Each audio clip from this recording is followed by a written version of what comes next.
ഏക സത്യ ദൈവമേ, പാപിയാമെന്നിൽ കനിയണേ. പരിശുദ്ധ കുർബാന തുടങ്ങുമ്പോൾ തന്നെ നമ്മളെല്ലാ പാപങ്ങളെയും ഓർത്ത് മനസ്തുതിക്കും. അപ്പോൾ പറയുന്ന വാക്കുണ്ടല്ലോ, ചിന്തയാലും വാക്കാലും പ്രവൃത്തിയാലും ഉപേക്ഷയാലും ഞാൻ വളരെയേറെ പാപം ചെയ്തു പോയി. എൻ്റെ പിഴ, എൻ്റെ പിഴ, എൻ്റെ വലിയ പിഴ. അറിഞ്ഞോ അറിയാതെയോ ചിന്ത കൊണ്ടും വാക്കുകൊണ്ടും പ്രവൃത്തി കൊണ്ടും ഉപേക്ഷ കൊണ്ടും വന്നുപോയ എല്ലാ പാപങ്ങളെയും ഓർത്ത് ഹൃദയത്തിൽ തട്ടി മാപ്പ് ചോദിക്കുന്നൊരു നിമിഷമാണ്. കാരണം ഏറ്റവും വിശുദ്ധമായ ഒരു കാര്യത്തിലേക്ക് നമ്മൾ കടക്കുമ്പോൾ ഒരു അശുദ്ധിയും ജീവിതത്തിലുണ്ടാകാൻ പാടില്ലല്ലോ. അതുകൊണ്ടാണ് ആ പരിശുദ്ധമായ കർമ്മം നാം അനുഷ്ഠിക്കുന്നത്. ഇങ്ങനെ ഒരു പരിശുദ്ധമായ കർമ്മത്തിലേക്ക് പ്രവേശിക്കുന്ന സമയം ചിന്ത കൊണ്ടും വാക്കുകൊണ്ടും പ്രവൃത്തി കൊണ്ടും ഓരോ മനുഷ്യരും അകന്നു പോകുന്ന സഹോദര സ്നേഹത്തെയാണ് ഇന്നത്തെ ഗോസ്പൽ നമ്മളെ ഓർമ്മിപ്പിക്കുന്നത്. ഇത് സുവിശേഷത്തിൽ യേശു പറയുന്നത്, നിങ്ങളുടെ നീതി നിയമജ്ഞരുടെയും ഫരിസയരുടെയും നീതിയെ അതിശയിപ്പിക്കുന്നില്ലെങ്കിൽ നിങ്ങൾ സ്വർഗരാജ്യത്തിൽ പ്രവേശിക്കുകയില്ല. കുറച്ചും കൂടി എക്സ്ട്രാ ഓർഡിനറി ആയിരിക്കണം നമ്മുടെയൊക്കെ ചിന്തയും വാക്കും പ്രവൃത്തിയെന്ന് യേശു ആവശ്യപ്പെടും. ഒരു ക്രിസ്ത്യാനി ഡിഫറൻ്റ് ആയിരിക്കുന്നത് അങ്ങനെയാണ്. എല്ലാവരും ചിന്തിക്കുന്ന പോലെയും പ്രവർത്തിക്കുന്ന പോലെയൊന്നും ഒരു ക്രിസ്ത്യാനിക്ക് ചിന്തിക്കാൻ കഴിയില്ല. അങ്ങനെ ചെയ്യാൻ പാടില്ല. അങ്ങനെ മറ്റുള്ളവരിൽ നിന്നൊക്കെ നിങ്ങളുടെ നീതി ഡിഫറൻ്റ് ആയിരിക്കണം. അത് അവർക്ക് അത്ഭുതം തോന്നിപ്പിക്കണം. അങ്ങനെ തോന്നിപ്പിക്കുന്ന ഒരു നീതി നിങ്ങളുടെ ജീവിതത്തിൽ ഉണ്ടാകണം. എന്നിട്ടാണ് യേശു ഈ 4 പോയിന്റിലേക്ക് വരുന്നത്. ചിന്ത കൊണ്ടും വാക്കുകൊണ്ടും പ്രവൃത്തി കൊണ്ടും ഉപേക്ഷ കൊണ്ടും നിങ്ങൾ പാപം ചെയ്യരുത്. അതിൽ യേശു പറയുന്നത്, കൊല്ലരുത്, കൊല്ലുന്നവൻ ന്യായവിധിക്ക് അർഹരാകും എന്ന് പൂർവികരോട് പറയപ്പെട്ടതായി നിങ്ങൾ കേട്ടിട്ടുണ്ടല്ലോ. എന്നാൽ ഞാൻ നിങ്ങളോട് പറയുന്നു, സഹോദരനോട് കോപിക്കുന്നവൻ ന്യായവിധിക്ക് അർഹരാകും. പ്രവൃത്തിയുമായി ബന്ധപ്പെട്ട പാപമാണത്. ജീവിതത്തിൽ സ്വന്തം സഹോദരനോട് ഉണ്ടാകുന്ന നീട്ടുന്ന കരങ്ങളും മുഖം തിരിഞ്ഞു പോകുന്ന പ്രവണതകളുമൊക്കെ ഈ പ്രവൃത്തിയാൽ ചെയ്യപ്പെടുന്ന പാപമാണ്. എന്നിട്ട് യേശു പറയും, സഹോദരനെ ഭോഷ എന്ന് വിളിക്കുന്നവൻ ന്യായാധിപ സംഘത്തിന് മുമ്പിൽ നിൽക്കേണ്ടി വരും. അത് വാക്കുമായി ബന്ധപ്പെട്ട പാപം. നീ ബലിപീഠത്തിൽ കാഴ്ചയർപ്പിക്കുമ്പോൾ നിന്റെ സഹോദരന് നിന്നോട് എന്തെങ്കിലും വിരോധമുണ്ടെന്ന് ഓർത്തു വെച്ചാൽ കാഴ്ചവസ്തു അവിടെ ബലിപീഠത്തിന് മുമ്പിൽ വച്ചിട്ട് പോയി സഹോദരനുമായി രമ്യപ്പെട്ടുകൊള്ളുക. ഇത് ഉപേക്ഷയാൽ ചെയ്യുന്ന പാപമാണ്. ഏതെങ്കിലും ജീവിതത്തിനിടയിൽ ചെയ്യുന്നൊരു തോന്നൽ തന്നെ ഉണ്ടാവുകയാണെങ്കിൽ, ഒരു അവഗണന ജീവിതത്തിൽ ഉണ്ടാക്കിയിട്ടുണ്ടെങ്കിൽ, ഒരു മാറ്റി നിർത്തൽ ജീവിതത്തിൽ അറിഞ്ഞോ അറിയാതെയോ ചെയ്തിട്ടുണ്ടെങ്കിൽ, അതിനെയൊക്കെ ഓർത്താണ് ബലിവസ്തു താഴെ വെച്ചിട്ട് അവന് നിന്നോട് വിരോധമുണ്ടെങ്കിൽ നീ അവനിലേക്ക് നടന്നു പോയി രമ്യതപ്പെടേണ്ടതിൻ്റെ ആവശ്യം. അവസാനമായി ഇങ്ങനെയൊക്കെ ചെയ്യുന്ന മനുഷ്യർ നിൽക്കേണ്ടി വരുന്ന ന്യായാധിപൻ്റെ മുമ്പിലെ ആ ദിവസം, അത് ചിന്ത കൊണ്ടുള്ള ഒരു പാവമാണ്. ചെയ്യുന്ന ഓരോ കാര്യങ്ങൾക്കും അവസാനം ഒരു ചോദ്യമുണ്ട് എന്നൊരു ഓർമ്മ ഉള്ളിലെപ്പോഴും ഉണ്ടാകണം. ആ ഓർമ്മയില്ലാതെ ചെയ്യുന്ന ഓരോ കാര്യങ്ങളും വലിയ പാവമാണ്. ഇതിൻ്റെ ഗോസ്പൽ നമ്മളെ ഓർമ്മിപ്പിക്കുന്നത് ഓരോ അനുതാപകർമ്മത്തിൻ്റെ 4 കാര്യങ്ങളുമാണ്.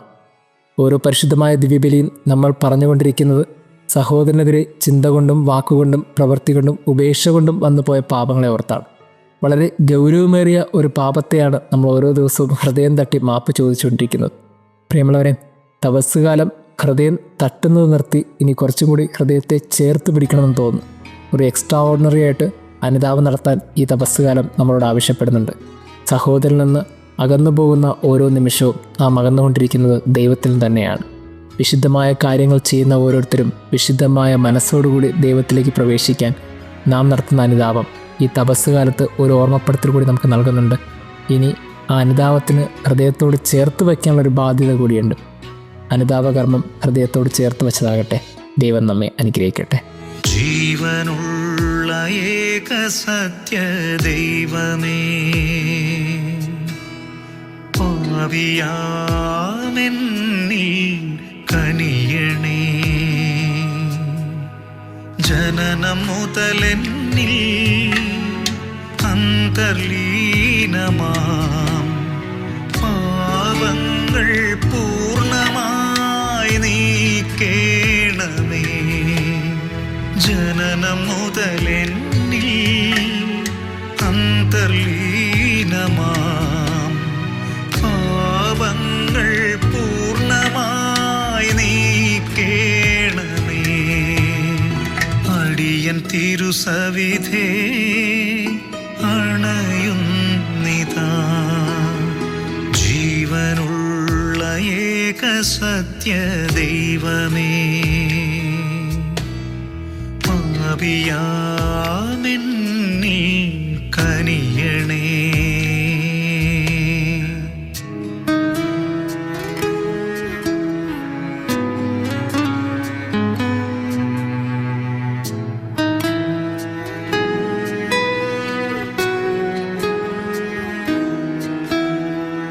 ഓർമ്മ വച്ച നാൾ മുതൽ ചെയ്തതാം പാപങ്ങൾ എന്നോടു ക്ഷമിക്കണമേ. പാപച്ചെളിയിൽ ആഴ്ന്നു പോയ എന്നെയും നിൻ കരങ്ങളാൽ കോരിയെടുക്കണമേ. തിരുരക്തത്താൽ ശുദ്ധി ചെയ്യണമേ. നിൻ പൈതലാക്കി തീർക്കണമേ. തിരുരക്തത്താൽ ശുദ്ധി ചെയ്യണമേ. നിൻ പൈതലാക്കി തീർക്കണമേ. ജീവനുള്ള ഏക സത്യ ദൈവമേ, പാപിയാമെന്നിൽ കനിയണേ.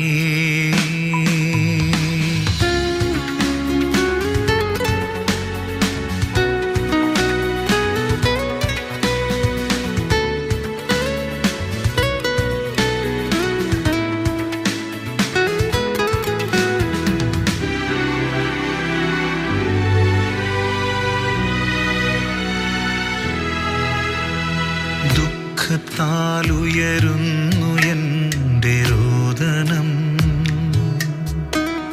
അകൃത്യത്താൽ തകരുന്നു എൻ മാനസം. നിൻ സന്നിധേ ഞാനണയുന്നേ. തിരുമാറിലെന്നെ ചേർക്കണേ പൈതലായി. രക്ഷയിൻ സന്തോഷം ഏകിടണേ. ശുദ്ധനാക്കി മാറ്റണേ ഇഴയാമെന്നെ. രക്ഷയിൻ സന്തോഷം ഏകിടണേ. ശുദ്ധനാക്കി മാറ്റണേ ഇഴയാമെന്നെ. ജീവനുള്ള ഏക സത്യ ദൈവമേ, പാപിയാമെന്നിൽ കനിയണേ. ജനനം മുതലെന്നിൽ അന്തർലീനമാം പാപങ്ങൾ പൂർണ്ണമായി നീക്കേണമേ. ജനനം മുതലെന്നിൽ അന്തർലീനമാം പാപങ്ങൾ പൂർണ്ണമായി നീക്കേണമേ. അടിയൻ തിരുസവിധേ അണയുന്നിതാ. ജീവനുള്ള ഏക സത്യ ദൈവമേ,